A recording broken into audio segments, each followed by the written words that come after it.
Mes frères et sœurs, on se retrouve pour quelques minutes de développement personnel.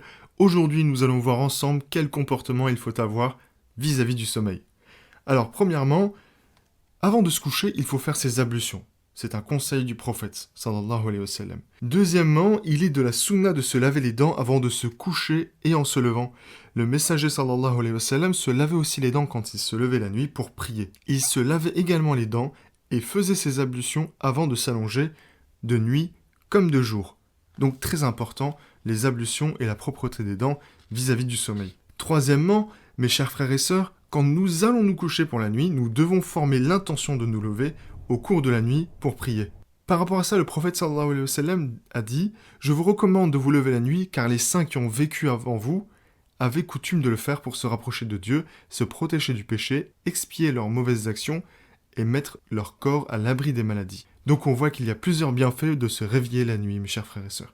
Quatrièmement, si quelqu'un n'est pas sûr de pouvoir se réveiller au cours de la nuit pour accomplir les 3 rakats de la prière de vitre avant de se coucher, bien évidemment, même si le moment préférable pour l'accomplir est après la prière surérogatoire de Tahajjud, qui s'accomplit au cours de la nuit, le prophète sallallahu alayhi wa sallam nous conseille de le faire avant de dormir, mais ça c'est à condition qu'on ne soit pas sûr de pouvoir se réveiller. Cinquièmement et avant-dernier élément important vis-à-vis du sommeil, le prophète sallallahu alayhi wa sallam a fait le conseil suivant pour un compagnon qui avait des troubles de sommeil.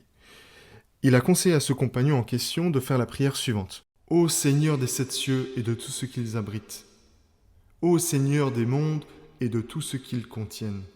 Ô Seigneur et Créateur des démons et de toutes les créatures qu'ils t'ont égarées. Protège-moi du mal de toutes ces créatures afin qu'aucune ne puisse descendre sur moi ni m'attaquer. Celui que tu protèges est puissant. Que ta louange soit exaltée.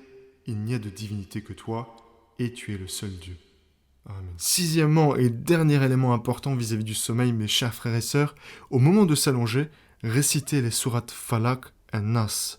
Par rapport à ça, selon un récit d'Aïcha, notre mère Aïcha, le prophète sallallahu alayhi wa sallam les disait avec les sourates Ikhlas au moment de se coucher. Puis, de ses mains, il frottait 3 fois son visage et son corps quand il était souffrant et lui demandait de lire ces sourates.